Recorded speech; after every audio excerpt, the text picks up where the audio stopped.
Welcome to the Digital Chair by SalonMonster, a podcast for indie beauty pros and salon owners who'd rather be themselves than follow the rules. I'm your host, Liam, and this week we'll be talking with Renee about building a salon culture around real people and not industry rules. I hope you enjoy it.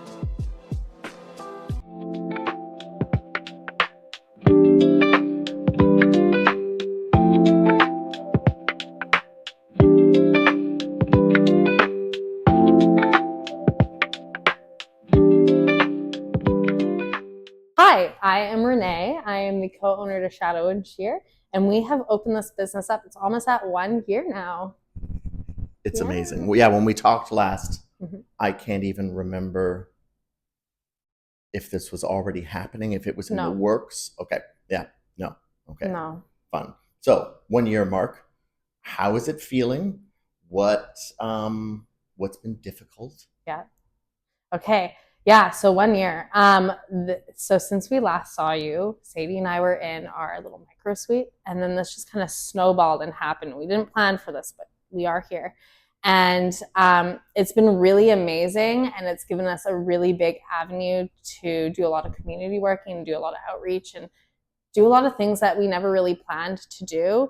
I think our vision of what we originally started to do versus where we are now kind of unfolded as it happened. Yeah. So I think originally what happened is that Sadie and I really wanted to go and do our own little thing in our own little space and be gone of the traditional salon world and enjoy our time and just really focus on having fun doing hair and fun with our clients.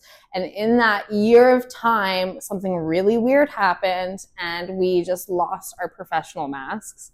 And I'm going to say professional because you can still be professional, but not be like, I work at this high-end salon and I need to give this luxury service. And it became more of like, hey, let's just be weirdos, drop our mask and have a lot of fun with our clients and have really fun interactions. And something really changed in that. And our clients started having way more fun. We started to know them in a whole different way. I became a little bit of an insane person with some of them, but we love that. And now I have a whole other relationship with them. And I've been hearing a lot of feedback from these clients that they actually didn't like the vibe of all these other salons that in my mind were beautiful and were like, wow, I made it and I'm in this. And now they're like, I really like this and it's fun and it's chill.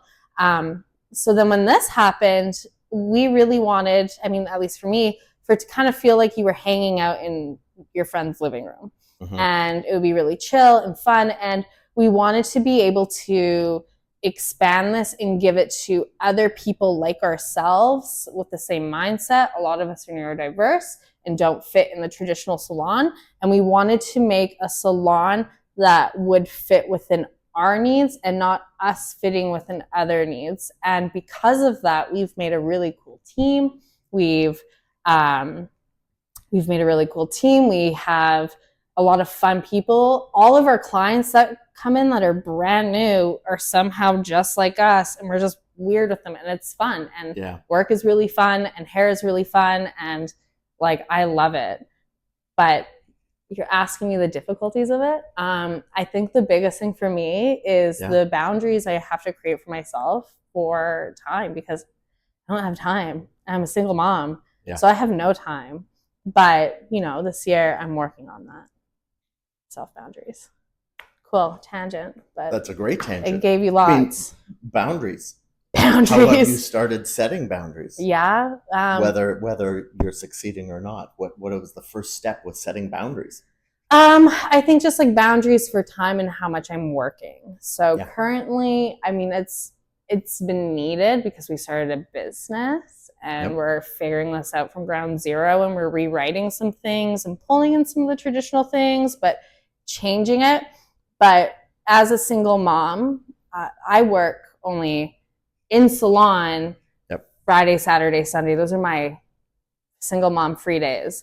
And then my days off are my child days. But we also have a lot of appointments and activities. So I do work within that small little time frame. And then I have no time for myself. So that's the first thing, is being like, okay, what can we adjust here and what can we fix? And then the other difficult thing that I've been realizing, and it's a new adjustment for myself coming up, is changing my mindset of, hey, I'm doing hair to I'm a business owner. So I want hair to kind of be the hobby fun side of us all. And I need to adjust and create boundaries around that so that the salon can get more time, so the team can get more time, and that we can get things going the way that we want. Yeah. So yeah, time boundaries. It's hard. It's hard. It's really hard. Yeah. Especially with emotional booking for your friends and your clients that you love. Oh, yes. I have to stop. Yep. And I'm going to. Yep. And things are changing. Good for you. Yeah, it's hard. So when I saw you last, you two were working upstairs, renting a little space within a space. And then this place came along. Yeah. Did it just fall in your lap? So, okay, that space also fell in our lap.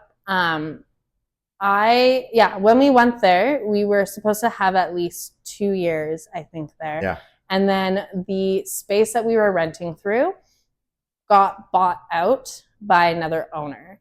And then they were originally like, hey, we are going to still keep all of you on and it's going to be great and it's fine. And then closer to the end, they're like, actually, we need to do something because of something else. And now you guys have to leave. So we were looking around a lot, and we were looking at, Citizens, little micro suite areas, and they're really expensive. Like, we lucked out with that space.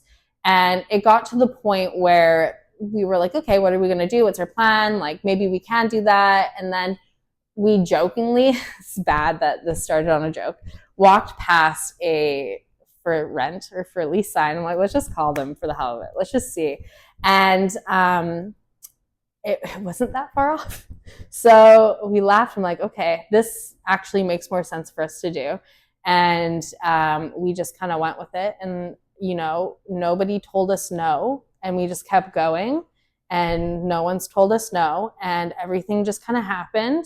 And it's all just been cause and effect. And then we got here and we were like, what are we doing? Who's going to want to work for us? Who's going to want to do these things? And then all of the doubt and the imposter syndrome hit. And then, we really kind of panicked for a bit. And we're like, what did we do? But it's all kind of worked out. And we've kind of found a purpose in it while doing it and realizing a need in the market for a non-traditional hair salon. And we're still working with that to figure out what works in balance to, make a place sustainable and also give the needs to other people that might not succeed in the salon because they're told that they don't fit that, but really they just need the right home. So I think we're onto something and we're fine-tuning it, especially because, I feel like the industry is changing so much and everybody just wants to go do their own thing.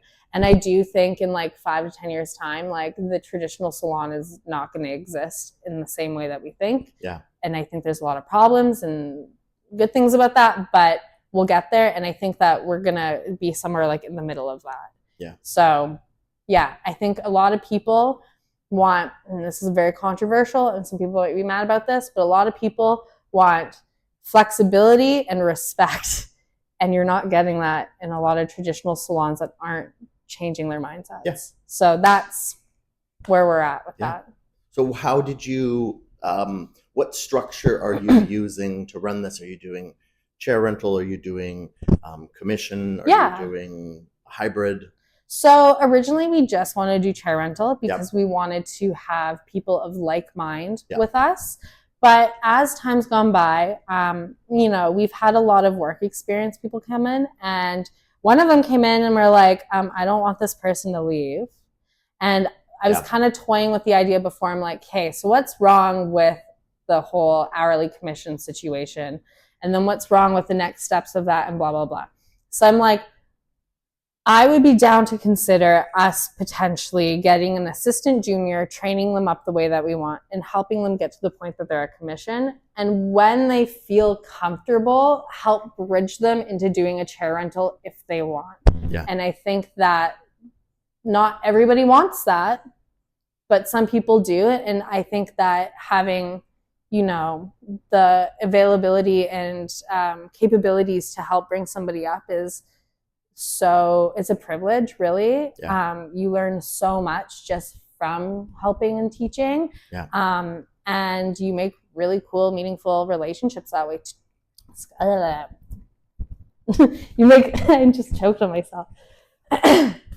You make really cool, meaningful relationships doing that with your peers and mentors and all of that. And I think that's the coolest thing about hair is just like the connections you make with that. Yeah. So I don't really want us to lose out on that. And we're just kind of going, as we do with the flow of everything. And we're not like rigid on what we want to do.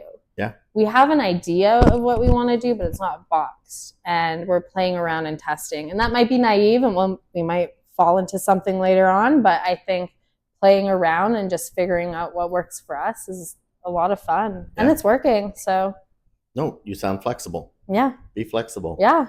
That's what people want. I love it. Yeah. Got any questions?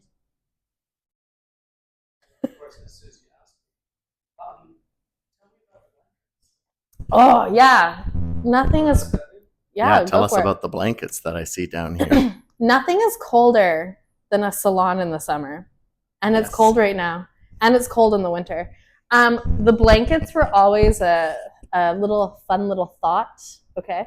But I went to IKEA one day and there were these blankets on sale for like $2 each. And I'm like, we're getting them. I'm buying them. They're coming home. It's a bonus. They kind of look like the trans flag. Yeah. So, we're really big into inclusivity here.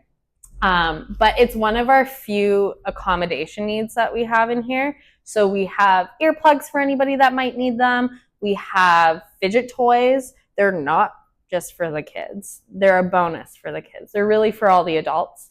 And we have, what else do we have? We have a bunch of things. Coloring books. We have the I Survive series. Everybody loves some trauma porn. I love it. They're so good. You're a parent. You've probably read them. Yep. They're great. Yep. They're so good. We put polls out kind of to see which one we're buying next. Our clients eat them up. Amazing. Yeah, there's a poll right there on my mirror. It says, if you were a mythical creature, which one would you be?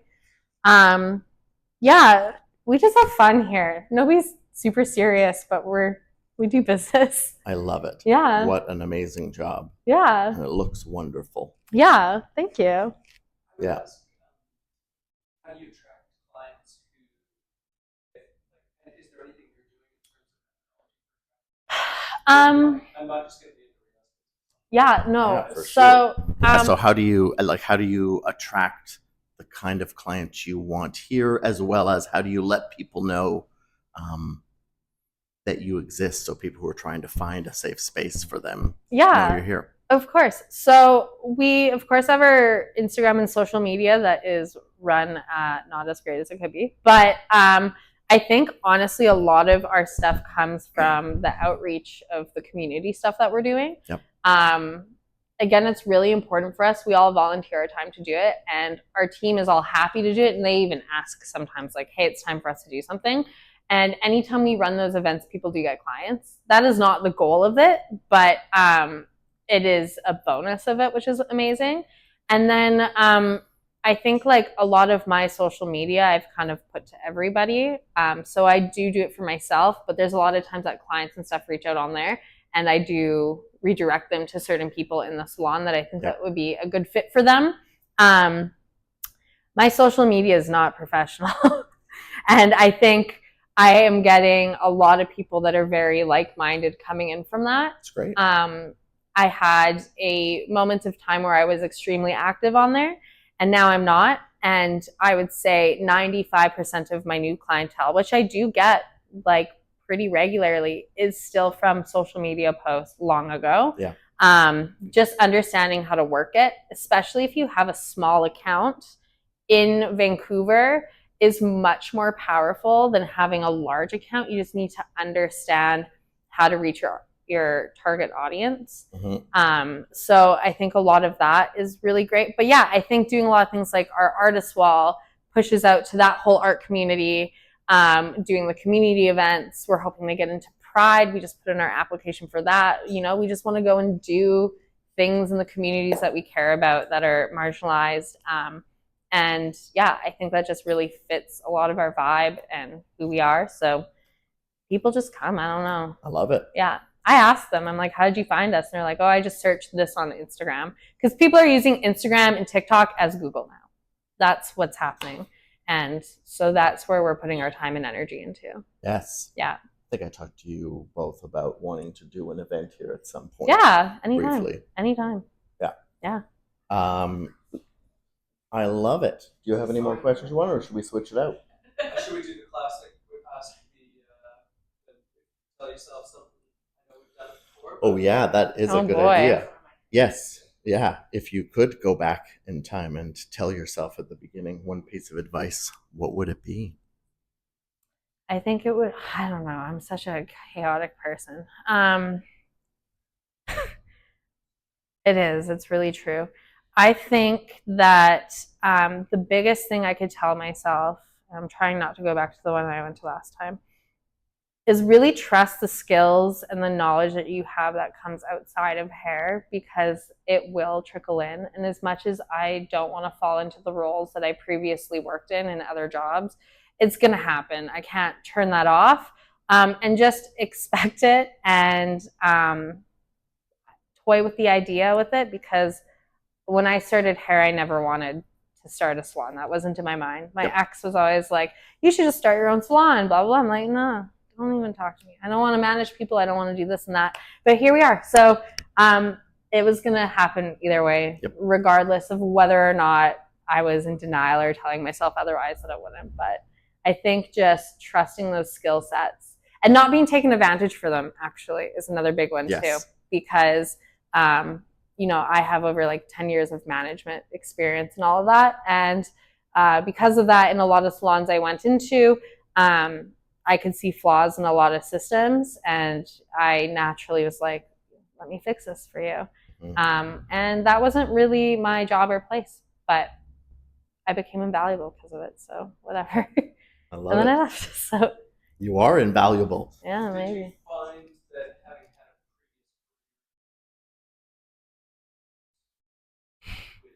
with hair, listen, I jump around a lot, and I think this is my forever for now, which is probably why we have a salon actually. But I've worked a lot of different careers. I've been a makeup artist. I've worked the corporate world up in Rogers. I have done so many things. I went to school like 3 times. I have a BFA from Emily Carr, and a lot of that stuff still comes into play with this. Like, I think that my idea of color theory is way different than a lot of other people's, because I don't use traditional color theory for hair, especially my vivids. So I think, yeah, all my other careers are all transferable skills, and I think a lot of people don't think about that or how that can entail. And like, the reality is, like, if anybody's looking to get a job or anything, for example, everybody is doing the same thing coming out of school. Everybody can do some variation, some level of it. Most people are coachable and trainable. You could be bad at hair, but you could have a great attitude and all these things. And I could be like, I could work with that and I could build you up. But the thing is it's not that that's going to get you where you want. It's the other stuff, because everybody is a cookie cutter of that school situation. It's just like, how else are you valuable? So I think, yeah, all of these other jobs that you have done, whether or not you realize it, do play a vital part in who you are and how you come to work. Yes. Yeah. I love it. I'm like amazing. the craziest person here, I think, but I also have this weird corporate side that comes, I'm like, it's weird I'm not a Gemini, but like, it all fits to me, though. I can see how it all fits. Yeah. I don't know. I'm a Libra or a Scorpio, depending on who you ask the day or whatever. The app, it changes. I'm right on the cusp. Nice. I pick which one I like, and then I'm like, that one's amazing. But we would have been an exact year, but it was a leap year. We are by number of days. Yeah. That's amazing. Yeah. That's amazing. Okay, I'm going to ask you one plugging question, which is, when you were getting ready to open in the first space, the two of you, you chose to use SalonMonster. Yeah. Why? Sadie picked it. But A lot of research. Sadie did a lot of research. And Amanda Okay. yeah, so we were referred it. My business partner, that was her whole idea. And she's like, I like this one. They're local. They're this, this, all these things. I'm like, cool. And then Sadie went over. I was really sold on this part. Sadie went over to pick up the machines from you, and my kid was there. And I remember. Sadie came by. You can't forget my kid. She's a goblin. Sadie came back and she's like, listen, Liam was amazing with Harley. And that's the whole talk we were having. She's like, it's a cute place. But then Liam with this kid, you can tell that he's around kids and, was letting her mix up potions and stuff. I'm like, yeah. And that sold me. And then here we are. I love it. It's your transferable skill. I'll take it. Awesome. Well, thank you for doing this again. I did want to ask. Tell me about your mug. This is my kid's reshoot photo in kindergarten. Reshoot's the key word here. Yes. So we went. That's the better of the two. No, listen, it's not. We went to Calgary for Easter weekend, and we arrived really late the night before, and I completely forgot about photo day. And so my kid went to school with a rat's nest, essentially, and like whatever clothes we could pull on. And she took the cutest photo. And I was like, wow, I didn't know that you could pose like that. So I'm like, whatever, we'll do the reshoot, okay? I go and open it up, and this is the reshoot photo. And I cry laughed. I thought it was so funny. And I'm like, I'm putting that on a mug. Putting on a mug. Yeah. I got both of them. The other one goes to the family that doesn't want this, but the right family gets this. That's the one I'd choose. Yeah. Yeah. Yeah. Thank you for sharing. Yeah, thank you. Yeah, thank you. I was wondering if you had any tips about how you go about interviewing people or finding a fit when you're bringing new people into the salon. Yeah, I mean, like, obviously you can go and look online and see what their work is, and then you can still bring people in to do a trial and all of that. But it's weird to say, but I like to kind of like base it off of vibes. One of the people that we interviewed here, we have two chairs that right in the front. Said that weird. We have two chairs right at the front, and I thought it would be better to just be like, hey, sit down with me. Come be awkward with me. Let's just get this over with. And I just want to see if your awkward vibes with our awkward, because we're all kind of awkward. And I just want to sit here and chat about things that aren't hair and just talk to you. And then we'll get into hair.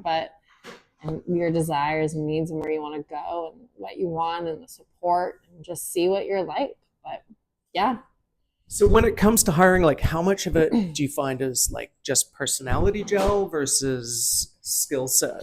I think it's both. I think that we have a very good idea of what the skill set would be for people, and you can kind of get a good idea from, again, their social media is so accessible. And you can get a pretty good idea from there, and you can see if there's a lot of editing and stuff like that. But it's a lot just personality. I would say that there is a very specific type of person that we are looking for in here, and it just comes down to us all having the same values and sharing that. So having people that are wanting to be respectful of each other, are able to come here and take care of themselves, and not really expect much out of other people, but at the same time somebody's going to be like, oh, hey, I can see that you're almost out of foils. Like, I just brought you some. So just like having that eye. We're just really looking to build a community of people that we all kind of just want to hang out with, which, like, again, might not be the best way to look for people, but I think it's really important. Like, you can have I'm not saying we're a bad job, but you can have a really bad job and have a great time as long as the people are all, going through the same trauma with you.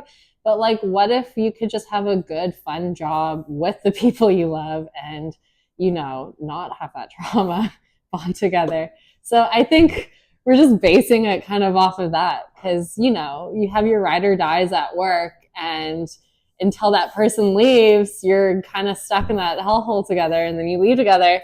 But it's just like, why don't you just do that all here? And then, I think other things become more tolerable for that. Like, we're an old space. We have our issues. Our hot water runs out. But like, we have a great time, and we're all yelling and being weird and vibing with each other and stimming off of each other, and we all like the same music. So yeah, it's just, you know, a little bit of shit show, but it's our shit show.